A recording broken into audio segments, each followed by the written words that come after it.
हरे कृष्णा। अभी कुछ दिन पहले दीपावली का पर्व आकर के गया है।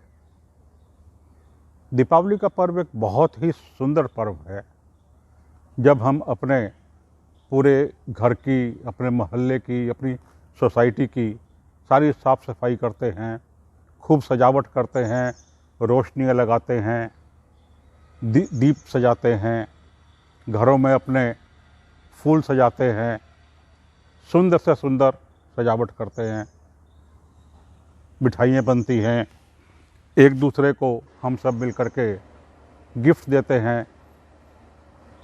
बहुत सुंदर त्यौहार है दिवाली का। दिवाली के त्यौहार के साथ हमारे दिमाग में कुछ प्रश्न भी उठते हैं। आज मैंने कोशिश की है कि हम दिवाली के बारे में डिस्कस करें, चर्चा करें, और जो हमारे दिमाग में कुछ प्रश्न उठते हैं उनको हम क्लैरिफाई करें। तो पहले मैं दीपावली से पहले दिन, अर्थात दीपावली हमेशा अमावस्या को होती है, तो अमावस्या से पहले दिन चतुर्दशी, वो भी एक बड़ा इम्पोर्टेंट दिन है, उसके बारे में बात करेंगे। दीपावली से पहले की चतुर्दशी को नरक चतुर्दशी के नाम से जाना जाता है। नरक चतुर्दशी। तो इसे नरक चतुर्दशी क्यों कहा जाता है, इसके पीछे क्या कथा है, आज मैं पहले आपको यही कथा सुनाऊंगा। तो हुआ यूं कि हिरण्याक्ष और हिरण्यकशिपु दोनों भाई थे। जी हाँ, वही हिरण्यकशिपु जिनके पुत्र भक्त प्रहलाद थे। हिरण्याक्ष के पुत्र थे कालनेमी, और कालनेमी आगे जाकर के अपने अगले जन्म में कंस के रूप में उत्पन्न हुए। इस सब के विषय में मैंने पहले भी आपको विस्तार में सब कुछ मेरी एक वीडियो में बतलाया था। यदि आपने ना देखी हो तो अवश्य देखिएगा, जिसमें मैंने कंस और उसके द्वारा मारे गए देवकी के 6 पुत्रों के पूर्व जन्म की कथाएं बतलाई थी। नहीं सुनी हो तो अवश्य सुनिएगा, बहुत सुंदर वीडियो है वो। तो यहाँ आज हम चर्चा करेंगे हिरण्याक्ष, बड़े भाई की। हिरण्याक्ष और हिरण्यकशिपु दोनों ही बड़े विशालकाय थे, बड़े शक्तिशाली थे, राक्षस थे। एक दिन हिरण्याक्ष ने भूदेवी को, पृथ्वी को उठा करके समुद्र में फेंक दिया, और जब समुद्र में फेंक दिया तो वहाँ भूदेवी को बहुत कष्ट होने लगा, पृथ्वी को बहुत कष्ट होने लगा। हमारे शास्त्रों के अनुसार, भागवतम के अनुसार, पृथ्वी को उस कष्ट से उबारने के लिए और पानी से निकालने के लिए भगवान ने वाराह अवतार लिया। वाराह अवतार की भी बड़ी सुंदर कथा है। वाराह अवतार में भगवान ब्रह्मा जी के नाक से भगवान ने अवतार लिया था वाराह के रूप में, और समुद्र में जाकर के और पृथ्वी को बाहर निकाला था। बहुत सुंदर कथा है, किसी अलग समय पर सुनाऊंगा। तो जब भगवान ने पृथ्वी को वाराह अवतार के रूप में जल में से निकाला, उद्धार किया पृथ्वी का, तो पृथ्वी के साथ, भूदेवी के साथ भगवान विष्णु का विवाह हुआ, और भगवान के और पृथ्वी देवी के संपर्क से एक पुत्र पैदा हुआ। उस पुत्र का नाम रखा गया नारका। नारका का अर्थ है पृथ्वी का हिस्सा, भूमि का हिस्सा जो कि अलग हो गया हो। भूमि का हिस्सा जो कि अलग हो गया हो, तो नार का नाम रखा गया, जो कि पहले बहुत ही अच्छे स्वभाव का था, बड़ा भक्ति भाव वाला था। नारका ने ब्रह्मा जी की कठिन तपस्या की, घोर तपस्या की ब्रह्मा जी की। ब्रह्मा जी खुश होकर के उसके सामने प्रकट हुए और वरदान मांगने को कहा। तो उसने वही वरदान मांगा जो कि राक्षसों का एक बड़ा प्रिय वरदान होता है, मैं अमर हो जाऊं, मुझे कोई मार ना पाए।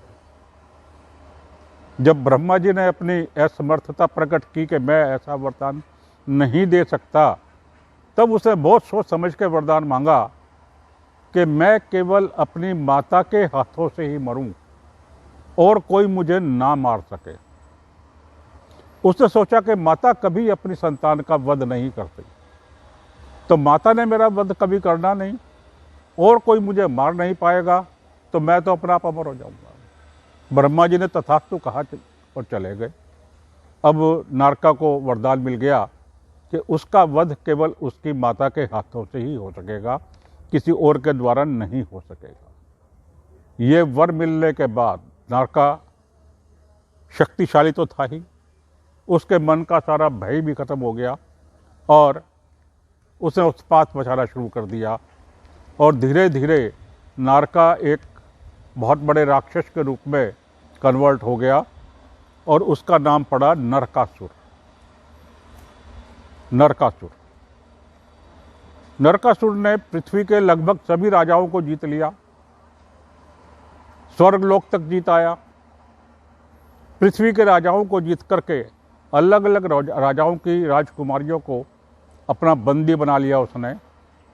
इस प्रकार 16,000 राजकुमारियां उसके बंदी गृह में आ गई। नरकासुर ने एक दिन इंद्र के ऊपर इंद्रपुरी जाकर के आक्रमण किया और इंद्र को बुरी तरह से हरा दिया और वहाँ से इंद्र की जो माता हैं उनके कान के बूंदे चोरी करके ले आया। इंद्र की माता के बूंदे चोरी करके अपने साथ ले आया।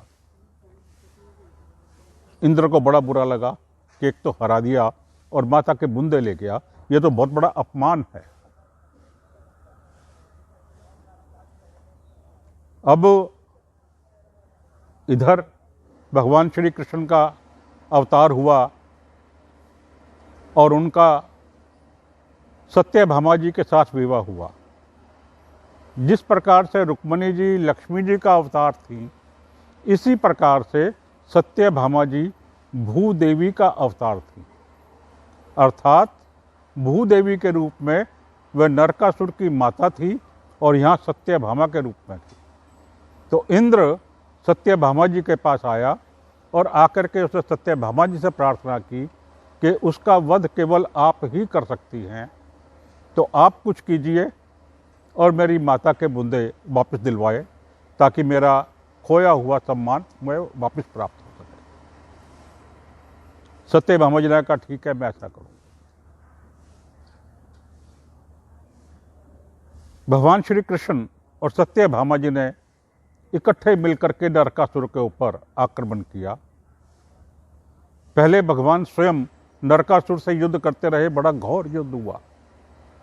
उस युद्ध में नरकासुर ने भगवान को मूर्छित कर दिया, क्योंकि उससे तो वरदान था कि उसका वध केवल उसकी माता ही कर सकती थी। तो नरकासुर ने भगवान को मूर्छित कर दिया। भगवान के सिर से खून बहने लगा। जब सत्यभामा जी ने यह देखा तो वो स्वयं युद्ध के मैदान में आई और उन्होंने शक्तिशाली हथियारों से नरकासुर का वध किया। तो इस प्रकार नरकासुर का जब सत्यभामा जी ने वध किया, तब नरकासुर को सब कुछ याद आ गया और उसे ये भी ध्यान आ गया कि सत्यभामा जी ही मेरी माता पृथ्वी हैं। उसने हाथ जोड़ करके प्रार्थना की अपनी माता सत्यभामा जी से, जो कि पृथ्वी का रूप थी, कि आज मुझे अंतिम समय में आपके साथ मिलने का सौभाग्य प्राप्त हुआ है, तो इसलिए मेरी मृत्यु के दिन को एक खुशी के रूप में मनाया जाए कि मैं अपनी माता से मिला हूं दोबारा। तो उस दिन से नरक चतुर्दशी का नाम नरकासुर के नाम पे पड़ा और इस दिन उसके मरने की और अपनी माता के साथ मिलने की खुशियां मनाई जाती है। नरक चतुर्दशी मनाई जाती है। उसके पश्चात भगवान श्री कृष्ण द्वारका आए। वहाँ आकर के उनके सारे जो सिर में खून बह रहा था उसको साफ किया गया और सुगंधित जल से उन्हें स्नान करा करके सारा साफ किया गया। उत्तर भारत में तो ये इतना अधिक नहीं मनाया जाता, लेकिन दक्षिण भारत में नरक चतुर्दशी को बहुत मनाया जाता है। उस दिन सुबह सुबह लोग सुगंधित जल से स्नान करते हैं और जिस प्रकार भगवान श्री कृष्ण के शीश में खून बह रहा था, अपने सिर में उसी के सिंबल के स्वरूप सिंदूर लगाते हैं पहले और फिर उसके बाद सुगंधित जल से स्नान करते हैं। तो ये थी कथा नरक चतुर्दशी की। हमने नाम बहुत सुना है लेकिन पता नहीं कि ये क्यों मनाई जाती थी, तो आज मैं आपके लिए यही जानकारी लेकर के आया हूँ। अब हम बात करते हैं दीपावली की। दीपावली का त्यौहार, जैसा कि हम सब जानते हैं कि भगवान श्री राम अपना 14 वर्ष का वनवास पूरा करके रावण का वध करके माता सीता और लक्ष्मण के साथ वापस अयोध्या नगरी आए, तो उनके आने की खुशी में दीपावली का त्यौहार मनाया जाता है। बड़े जंगलों में कष्ट उठाए भगवान ने, माता सीता का अपहरण हुआ, रावण हर के ले गया और उसके पश्चात भगवान राम का और रावण के बीच भयंकर युद्ध हुआ और भगवान ने रावण सहित सभी राक्षसों का वध करके सीता माता को छुड़वाया और वापस अयोध्या आए। तो प्रसंगवश मुझे एक कथा याद आ रही है। वाल्मीकि रामायण के अरण्य कांड में सर्ग अध्याय को वाल्मीकि रामायण में सर्ग नाम से दिया गया है। सर्ग 56 और 57 के बीच में एक परिक्षिप्त अध्याय और आता है। वहाँ इस प्रसंग का वर्णन है। जो मुख्य सर्ग हैं 56-57 उनमें नहीं है, उन दोनों के बीच में परिक्षिप्त अध्याय में इसका वर्णन है। तो हुआ यूं कि जब रावण माता सीता को हर करके ले गया लंका में और उसने माता सीता को अशोक वाटिका में बिठा दिया राक्षसियों की देखभाल में, तो जैसा कि हम सब सुनते आए हैं कि माता सीता ने अयोध्या वहाँ पे लंका में रहते हुए ना कभी कुछ खाया, ना कभी कुछ पिया और यहाँ तक कि पानी तक नहीं पिया। तो ऐसा कैसे हुआ? दिमाग में कि प्रश्न उठता है कि इतने लंबे समय तक बिना कुछ खाए पिए, पानी तक पिए बिना वो कैसे स्वस्थ रहीं, कैसे जीवित रहीं। इसी के विषय में ये प्रसंग है। जब रावण माता सीता का अपहरण करके वहाँ ले आया लंका में, तो सभी देवतागण, इंद्र वगैरह सभी बड़े खुश हुए कि अब ये यहाँ आ गई हैं और अब भगवान श्री राम आक्रमण करके रावण और सभी राक्षसों का दमन कर देंगे। और अपनी इसी खुशी में इंद्र ब्रह्मा जी के पास गए। तो जब इंद्र ब्रह्मा जी के पास गए और अपनी खुशी प्रकट की, तो ब्रह्मा जी ने कहा कि देखो इंद्र, बात तुम्हारी ठीक है, लेकिन अब जब सीता जी यहाँ आ गई हैं तो उन्होंने सब खाना पीना सब कुछ छोड़ दिया है और अगर वो कुछ खाए पिएंगी नहीं तो कब तक जीवित रहेंगी, और यदि बिना कुछ खाए पिए उन्हें कुछ हो गया तो आगे क्या होगा, ये सोचो। ये सुनकर के इंद्र भी बड़े सकते में आ गया कि वास्तव में अगर ऐसा कुछ हुआ तो क्या होगा। तो ब्रह्मा जी ने कहा इंद्र को कि इंद्र तुम कुछ करो, लंका जाओ और जाकर के तुम सीता जी से बात करो। इस पर इंद्र अपने साथ निद्रा देवी को लेकर के लंका आया, छुप करके आकर के उसने निद्रा देवी को कहा कि ये जो अशोक वाटिका में जो ये राक्षसनीय पहरे पे हैं, इनको पर तुम अपनी माया चलाओ और इन्हें सुला दो। निद्रा देवी ने तुरंत उन पर अपनी माया चलाई और सभी राक्षसनियाँ गहरी नींद में सो गई। तब इंद्र सीता माता के पास गए। उनके हाथ में खीर का कटोरा था। इंद्र ने जाकर के सीता माता को प्रणाम किया, उनकी स्तुति की और उन्हें कहा कि माता, आपने सब कुछ खाना पीना छोड़ दिया है यहाँ, तो मैं आपके लिए ये खीर लेकर के आया हूँ। आप ये खीर ग्रहण कर लीजिए मेरे हाथ से, तो आपको हजारों वर्षों तक ना भूख लगेगी ना प्यास लगेगी, आपको कुछ खाने पीने की आवश्यकता नहीं रहेगी। होता क्या था कि राक्षस अलग अलग भेष बना करके वहाँ आते रहते थे और सीता जी के सामने कभी कुछ बोलते थे। तो सीता माता ने कहा कि मैं कैसे विश्वास करूं कि तुम देवराज इंद्र हो, क्योंकि यहाँ तो भेष बदल बदल के हर रोज नए नए राक्षस आते रहते हैं।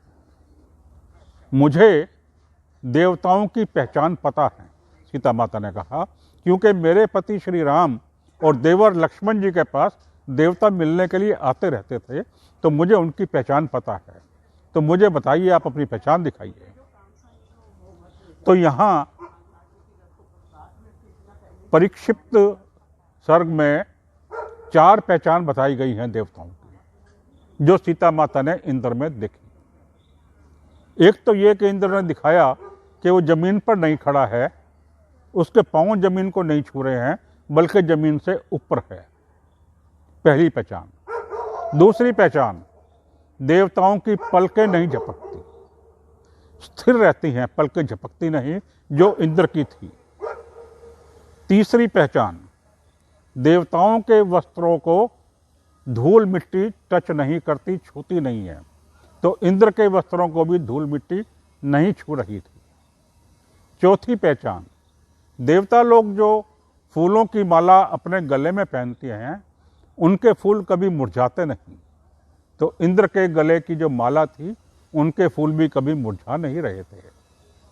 जब सीता जी ने देखा कि ये चारों चिन्ह इसमें हैं, तो उन्होंने कहा कि ठीक है, मैं मानती हूँ कि आप देवराज इंद्र हैं और आपने जो इतनी कृपा की है, मेरे लिए आए हैं, तो मैं इसे स्वीकार करती हूँ।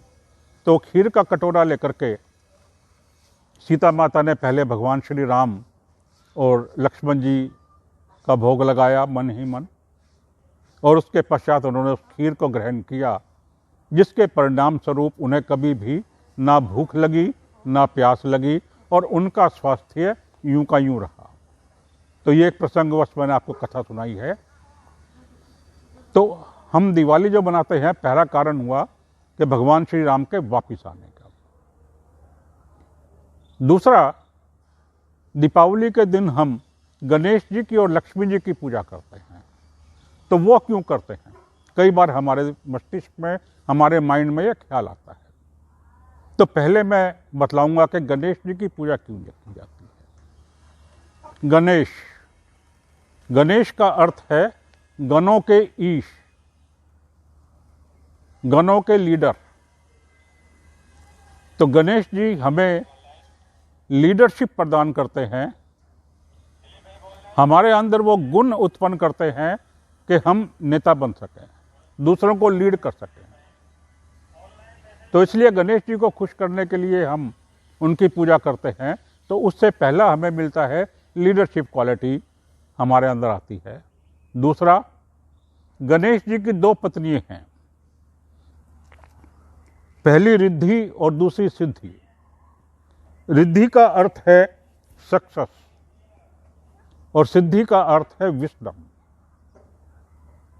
रिद्धि हमें सफलता प्रदान करती है और सिद्धि हमें मस्तिष्क प्रदान करती है, हमें समझ देती है। तो गणेश जी के साथ रिद्धि और सिद्धि आती हैं,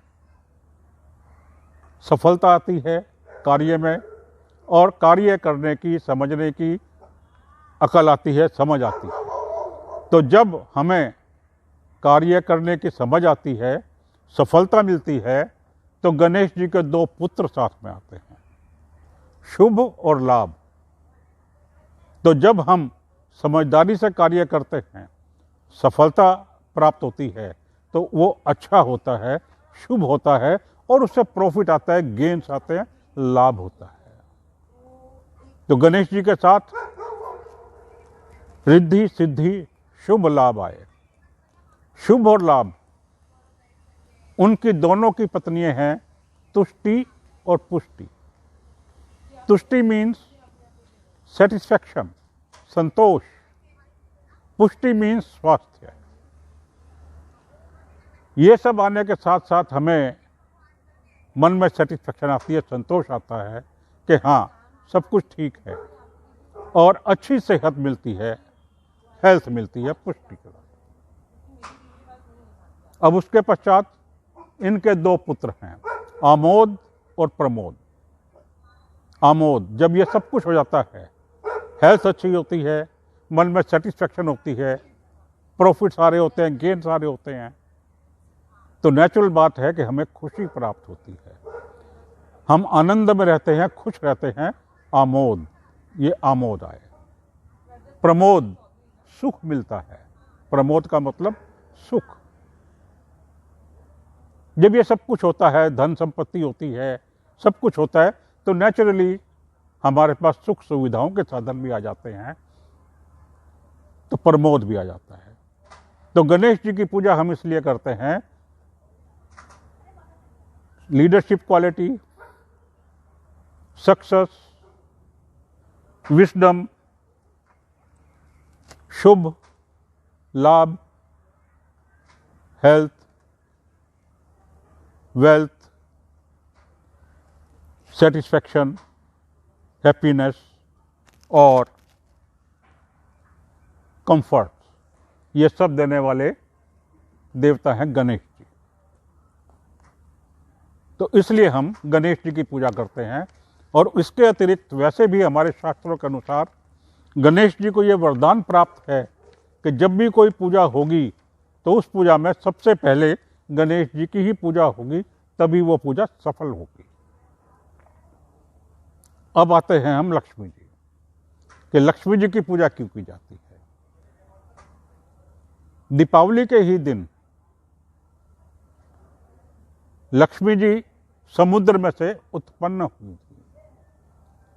जब देवताओं और दानवों ने समुद्र मंथन किया था तो उसमें से बहुत कुछ निकला था। लक्ष्मी जी भी समुद्र मंथन में से, समुद्र में से ही निकली थी। और वो दिन दीपावली का दिन था, जिस दिन हम दीपावली मनाते हैं। तो इसलिए लक्ष्मी जी की पूजा की जाती है, क्योंकि ये लक्ष्मी जी का प्रकटोत्सव है। इस दिन लक्ष्मी जी समुद्र से आई थी। और क्योंकि लक्ष्मी जी को साफ सुथरी जगह पसंद है, रोशनी पसंद है, चमक पसंद है, सफाई पसंद है, खुशी पसंद है, इसलिए लक्ष्मी जी का स्वागत करने के लिए हम लोग दीपावली पर अपने घरों में पूरी सफाई करते हैं, घरों को सजाते हैं, सुंदर से सुंदर बनाते हैं, कि ताकि लक्ष्मी जी सुंदर घर को देख करके आएं। मित्रों में उपहार बांटते हैं ताकि सब लोग प्रसन्न रहें और सबके ऊपर लक्ष्मी जी की कृपा बनी रहे। मिठाइयाँ बनाते हैं ताकि लक्ष्मी जी आएं तो उनका भोग लगाया जा सके। दीपमाला करते हैं, सुंदर सुंदर बिजली की लड़ें लगाते हैं, लाइटें लगाते हैं, ताकि सुंदर रोशनी रहे, क्योंकि रोशनी ही लक्ष्मी जी को पसंद है, चमक दमक पसंद है। तो लक्ष्मी जी को प्रसन्न करने के लिए सब कुछ किया जाता है, क्योंकि आज के दिन, दीपावली के दिन, लक्ष्मी जी समुद्र से प्रकट हुई थी। तो इस कारण से हम आज दीपावली के दिन गणेश जी की और लक्ष्मी जी की पूजा करते हैं। तो ये मैंने आज आपके साथ दीपावली के विषय में कुछ बातचीत की है, कुछ बातें शेयर की हैं। मुझे उम्मीद है कि आपको पसंद आई होंगी। तो यदि पसंद आई हों तो आज की वीडियो को ज़रूर लाइक कीजिएगा। यदि अभी सब्सक्राइब नहीं किया है तो कृपया करके सब्सक्राइब कीजिएगा और अपने मित्रों संबंधियों को भी आगे फॉरवर्ड कीजिएगा, ताकि वे भी इन्हें सुन करके आनंद उठा सकें। हरे कृष्ण।